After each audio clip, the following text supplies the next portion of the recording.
Peter? Sure.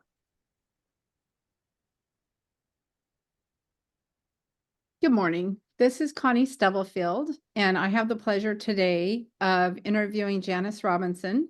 Janis is a entrepreneur coach who helps entrepreneurs break out of the prison of running your business or really your business running you, and allows you to create really the best life thriving that you would want. And so this has always been a struggle for me, and I thought this would be a great opportunity to interview her and to share that with the community so that you could kind of see some of the burning questions that I have as an entrepreneur, and maybe that would give you other options to explore. Janis, thank you for agreeing to meet with me. Connie, thank you so much for interviewing me. I'm excited to share what I do to help entrepreneurs break out of their prison of their business. I know you've already helped me a ton. And so I guess my hope would be that this would be a blessing or shine a light for somebody else who's been looking along the same lines that I am. So anyway, can you tell me just a little bit about what you do? I mean, I have a million questions, but I think just giving everybody else a background might help them. Certainly, certainly. Entrepreneurs are amazing people, right? Like you started a business, entrepreneurs start a business, you have this dream, you go take this risk, and you get this business up and going the best that you can. And most people are really good about doing that up to a certain point. And then they accidentally sometimes get to a place where suddenly the business is their whole entire life, right? So if you're an entrepreneur, you want to be able to have some freedom. Like the whole reason why you created your own business was to be able to work when you wanted to work and be able to do what you want to do. And then somehow accidentally they get into the business and they get so busy working on the business to get it to succeed and thrive, they forget about the real reason why they became an entrepreneur in the first place, which was to live life and have freedom. And so I help them find their way back to that while still having the business run and give them the income that they want to have while doing that.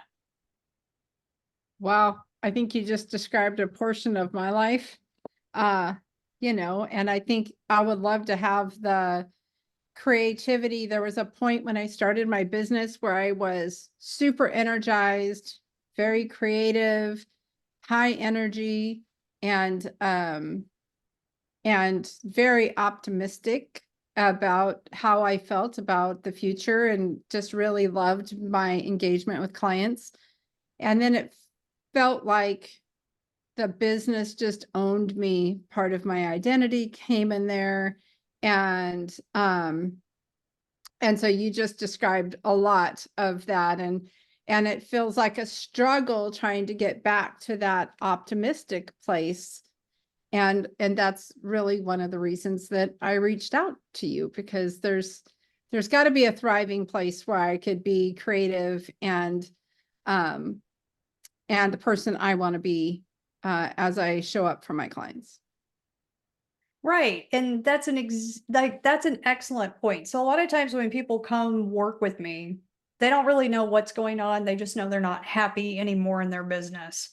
And the businesses become like a dread or a pain or a literal prison. Like imagine going and doing something you don't even want to do every day, and then you don't really have a choice because that's how you decided to earn an income. And then depending on where you are with the business, you can either sell it or destroy it and have no income, or give the whole thing up and go back to working at a job, which any entrepreneur that's become an entrepreneur, that's probably the last thing that they want to do. So it's really, really about helping people understand like what are the things in the business that are creating the grind feeling, and like do they do them, do we find someone else to do them, plus then we're also working on the mindset, right? So helping to untangle or unravel that in the process. So everybody's different, so it takes a different process. For instance, I was working with one client who was very, very distracted by his wife or soon to be ex-wife. And so we were working on some of the steps that he was going to take in his business, but he didn't have the creative freedom to really focus on the business going forward because he didn't understand if his partner was going to be with him or not be with him. Oh, So we had to take a little step back from focusing on the business to getting clarity and having those uncomfortable, like unsettling conversations that you just want to know the answer to, but you're so scared to know the answer to, in order to then, once he knew that no, she definitely was not planning on being with him in the future, then that shifted and changed how he was going to move forward in the business. So then we could get really clear on the steps to take to move the business forward. Plus, he didn't have that hanging over his head anymore. He knew what was going to happen with the relationship, and we were able to work on that to help him have peace in how that decision was going forward between the two of them. wow. That brings me to a question I have about, would you say that that is one of your more notable success stories, or in what transformational type story could you give me of like a before and after, like they started here and they kind of came through the process, that you would think would be relevant to what we're talking about today? Well, there was this one entrepreneur that I was working with that had kind of ran his business into the ground a little bit. He was doing the business just enough to make enough money to get by, but it was totally a grind for him. And in working with this particular entrepreneur, we took a look at how his business was set up and realized the way that he was trying to do business didn't really work with his talents. So he's the type of person that he likes to get on stage and he likes to put on a show. Like he gets really flamboyant in his sales process, but the actual running of the business didn't work for him. So what we did is we figured out a way to readjust the business where he got to go to different locations to do his work, but he wasn't actually running like a big business. And before he was trying to run a big business. And then when he did this other where he was outsourcing himself at different locations, and then he got to be more of who he was, his business just like blossomed and bloomed. And suddenly he's making 3 or 4 times what he was making before when he was actively working hard at his business and well beyond the just getting by stage. And he's happier and thriving now Yeah. in this new realm, as far as like in his mindset, how's he feeling like moving forward? Yeah, he's thrilled to get up in the morning. He's excited. He's getting to be really focused in doing the work that he's best at. So he's very artistic and creative. And so he's able to do that in a way that gives him way more freedom. And then what's so fun about it is even though he's working with way more people, he's actually working way less. Wow. So when I met him, he was trying to just work 2 days a week. So now he's working more days a week, but each day he's working less time.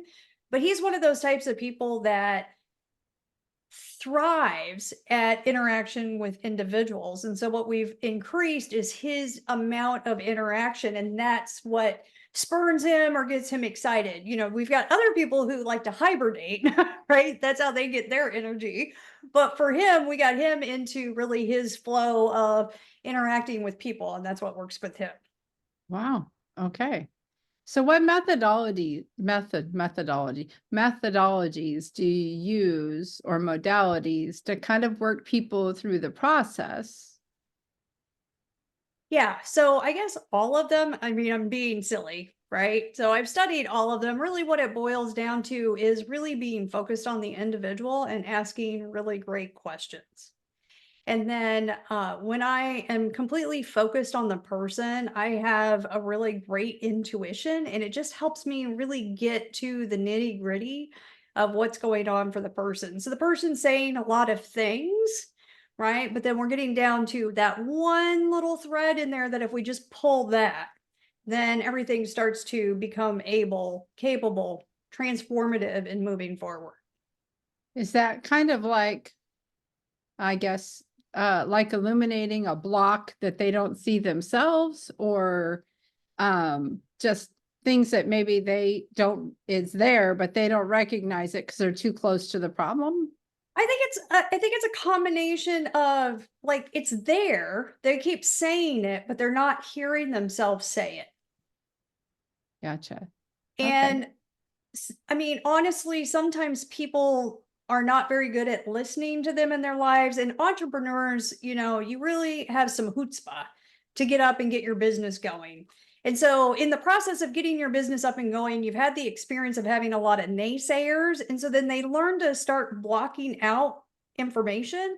And so, Mhm. then it's allowing them the opportunity to be with someone and talk with someone where they can just be really frank and really vulnerable, knowing that someone's not going to tell them what to do. Rather, we're just helping uncover what it is that they're trying to tell themselves. Gotcha. Oh, that makes a lot of sense. How do you handle like challenges, setbacks, and things like that with clients? Like if things aren't going the way that they had planned or hoped they were going and they're navigating, sometimes those aren't conversations that you can have with the people around you, but you're facing these decisions. How do you help entrepreneurs work through that? Yeah, I think the first thing is to help normalize it, right? When you're in a situation, when I'm in a situation, sometimes I accidentally will think I'm the only person that's going through this, right? And helping them understand like this is normal. This is normal for you to have these frustrations or these upsets with your business. This is just part of the process of you expanding or growing your business or starting your business or whatever it looks like. So, first of all, is normalizing it. And it's to be expected that there's going to be setbacks or hiccups in a business. And seeing like sometimes the most amazing setback is the very thing that needed to happen to help you move forward. So, it's all about seeing how these things are serving us and they're perfectly normal. And then being able to be at peace with them and then freeing up our mind so that we can then take the steps forward that are going to work for what we're trying to do. Gotcha. And then when you say entrepreneurs, like what type of businesses do you think that like there's a lot of different types of people that call themselves entrepreneurs, but what type of entrepreneurs do you worked with? Do you like working with? Like what's that person that look like to you? So for me, No, I just love joking. I love working with all types of entrepreneurs because I love all businesses. So I'm the type of person that I like to know a lot about different things. And that doesn't mean that I'm an expert in a particular business. And I know the basics of the businesses. So what I help them do is draw out from them because they're the expert at what's going to work in their business and then just helping them see what's clear. So I know that's kind of a vague question. I really like working with people who actually see themselves as an entrepreneur because there's a lot of people that own businesses, but they don't think of themselves as entrepreneurs, right? So entrepreneurs tend to be a little bit more creative or more risk taking or more out there, or they're trying to disrupt the status quo with whatever it is that they're doing. I find that exciting, and so that's super fun to me. So do you find like, so you could be starting a landscape company or a Starbucks or a realtor or a broker owner or a team leader or an investor or starting an Airbnb business? Like, do you feel like all of those are entrepreneurs that you would be in alignment with? I think that sounds like I mean, that's a really great question. So, I am not necessarily working with the startup entrepreneur, meaning that they just started a business this year. I'm more working with the entrepreneur who's been in business for 2 or 3 years and has gotten it up and going, but now they've accidentally trapped themselves in the business. So I have some people that I would actually refer out to that would be better at the actual startup from point A to point B, and then I'm from like point B on.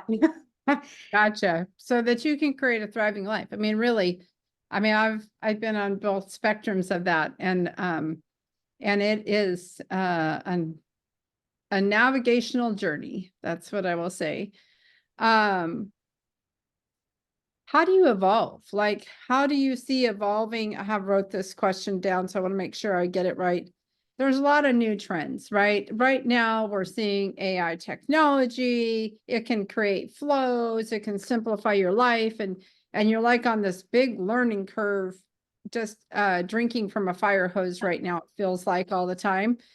But how do you stay updated and evolving with business trends, strategies, and things like that? This is a really great question. I'm so glad you asked. Okay, so there's just some like basics to business, right? That have worked from the beginning of time, right? So we don't want to go too far from the basics of business in going after shiny things, shiny objects. And I am a big lover of shiny I objects, was like just gonna say, innovation. if it's shiny, I'm like the bird following it. Right. So, So it's not like shiny objects don't have their place, but then we really want to, from a business standpoint with the person, really look at what is the return on investment of this shiny object. So is it really going to, at the end of the day, make the difference for you and your business? So we can use Chat GPT, right, for marketing, yep. but was there even a concern with the marketing of your business? Did you even need to go back in and redo that whole process or not? Right. So we want to look at what is the least amount of investment that we can put into our business to get the biggest result in the end. So I'm a big fan of innovation, and we need to look at the bottom line and make sure it's really going to make a difference. Okay. And so how do you use that in your business? So in my business, I like to do what I call the minimum viable product, right? What's the minimum amount of effort that I can do to achieve the results that I want in the business? Now, the reason why I do this is because one, I don't want to work 100 hours and have an output of only 10, right? I would like to work 1 hour and have an output of 100. So, Gotcha. what I want to do is I want to figure out like how can I leverage systems? How can I leverage my skill set? How can I leverage, like, I want to look at leveraging into my business. And so then if I have like employees or staff that are working for me, it's really important that we understand what our numbers are. Okay? So what I mean by that is everybody has a number. So I have a number that I'm working towards that's like my goal in the business.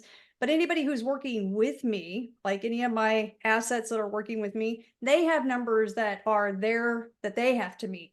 So if they're not meeting the numbers, then we need to figure out what's going on, and are they the right person to be in that position to be even, getting that number moving forward. So, it's all about working smarter, not harder.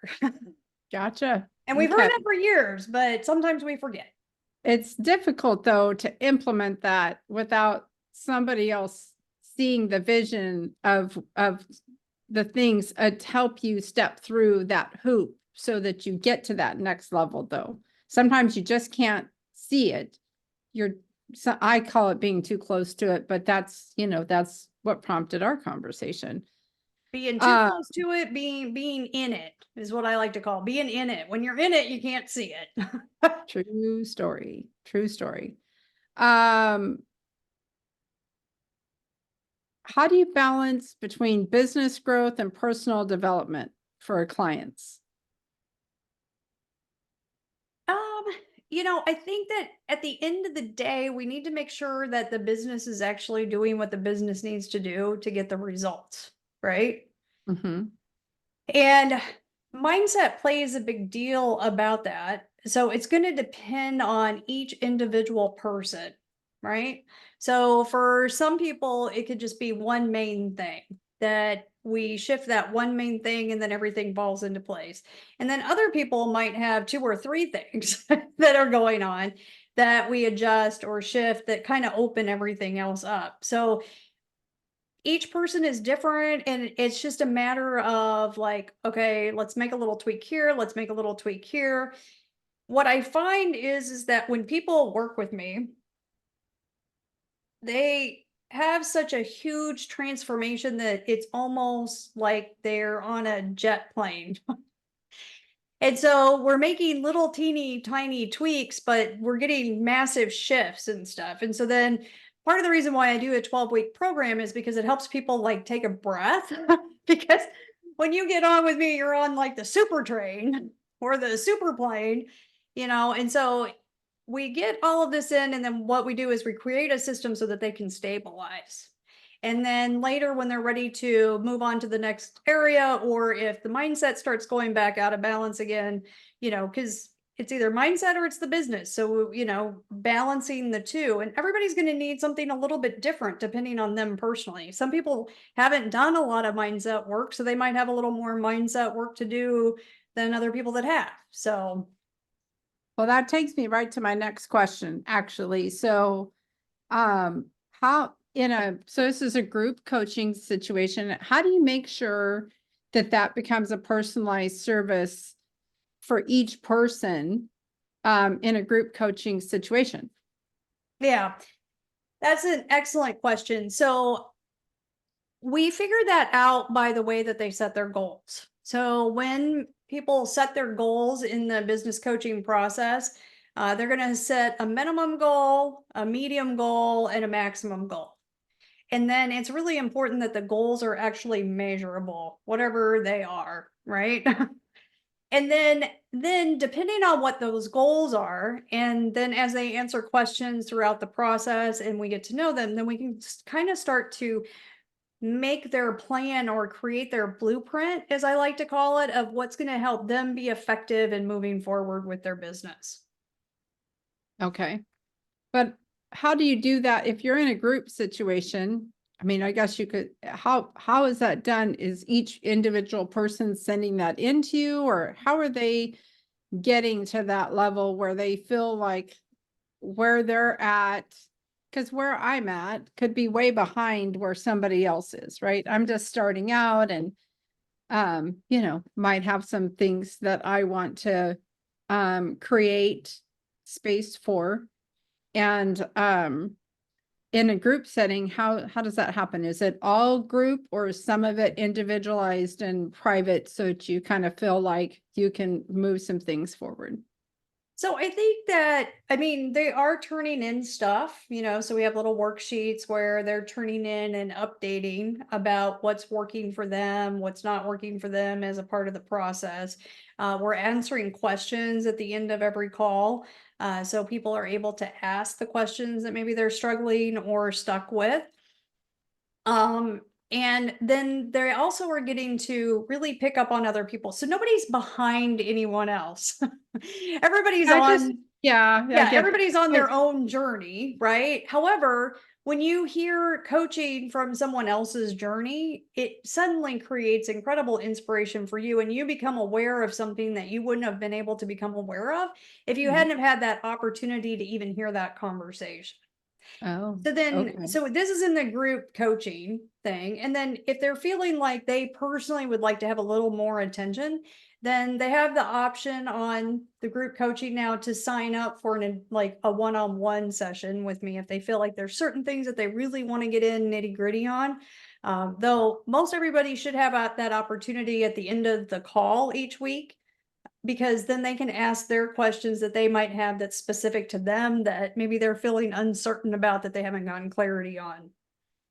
Well, so um, what happens if you, and this is just a mindset question, what happens if you have been in a business and you built it and got to where you're at by working 10, 12, 14 hours a day and really digging in and being super invested, and your life's out of balance, and but you really don't see any other way through that, to keep your business thriving if you let go of that?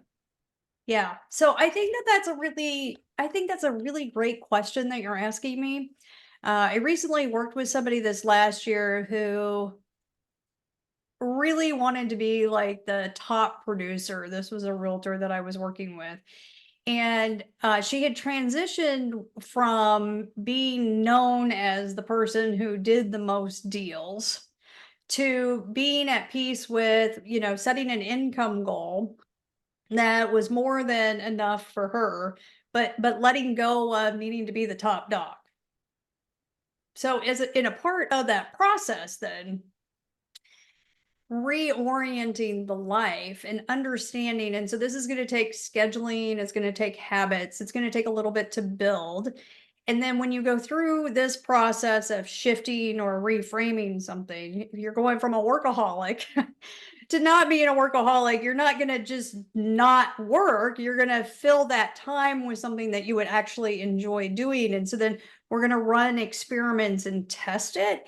And then the most important thing about the testing is understand the feelings that are coming up as a part of that process, right?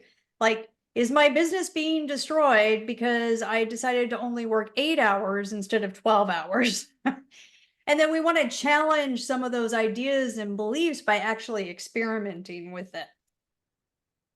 Okay. Your eyes got really big. No.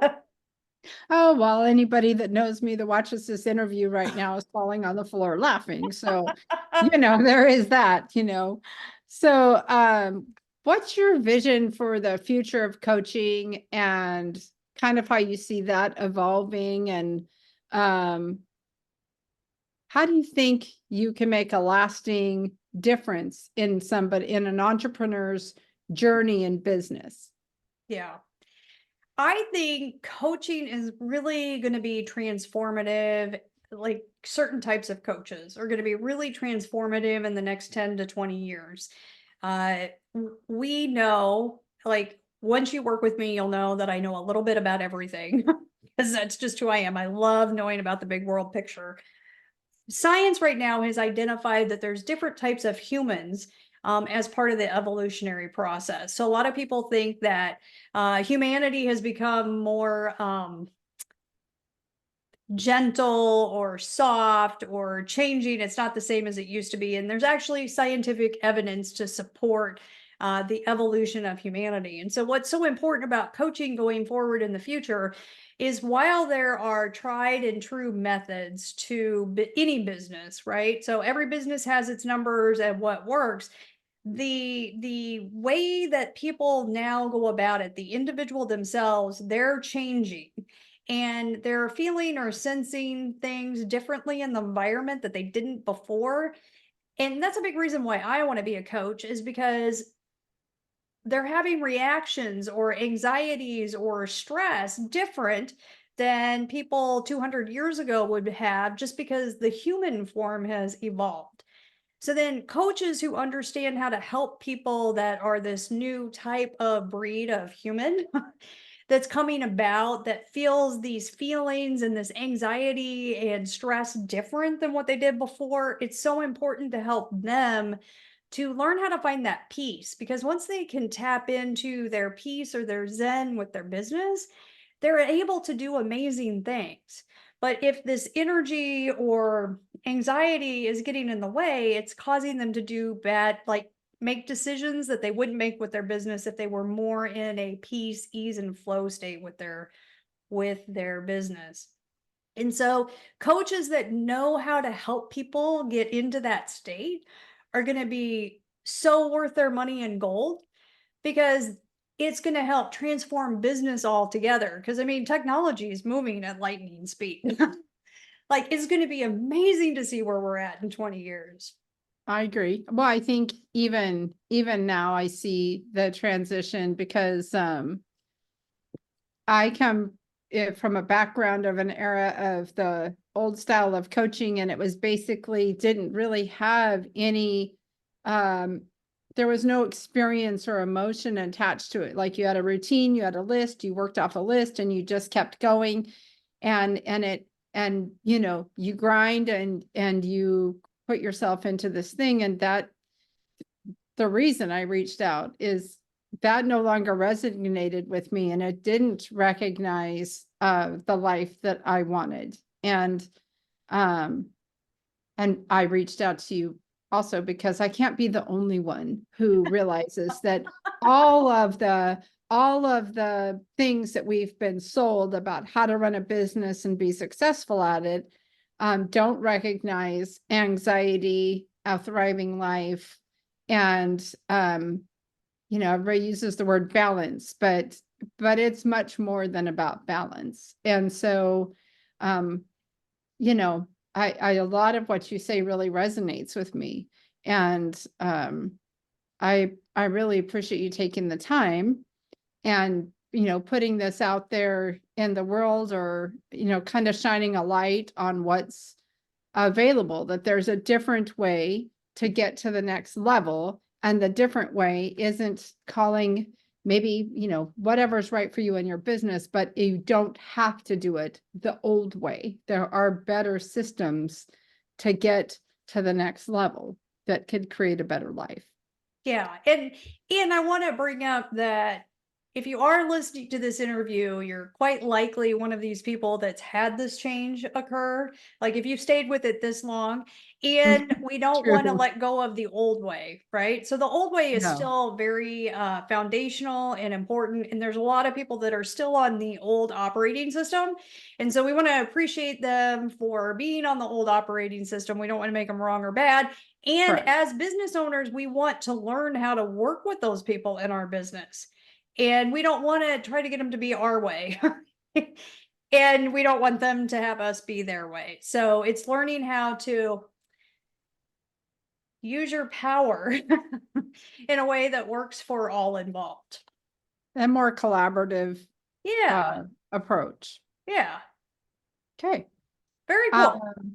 Well, thank you so I much. just really appreciate your time. And any last stories or success stories or anything you'd like to finish with, or how does somebody reach out to you if this is something that is right for them? Yeah. So we'll put links with the videos whenever we share it so that they can sign up. I do a free half-hour discovery call where we look into I ask you questions about your business. You get to have a little experience about what coaching with me looks like. And then we can see if, working with me is something that sounds like something you want to try or not. Like, I'm not going to be upset if you choose an empowered no. My biggest concern is that you either have an empowered yes or an empowered no. So just be clear that when we have that conversation, that's what it will look like. And I can't wait to talk with you. I And thank you so really, much for interviewing me. oh, you know what? I appreciate it. I have lots of entrepreneur friends, and it took me a while, but you and I had connected at a conference, and you've helped me already a ton. And I felt I cannot be the only person who's building businesses that's just looking for something that's in alignment with where I want to go. So I Awesome. appreciate you very much. Thank you. Thank you. Take care. And where do I stop the recording?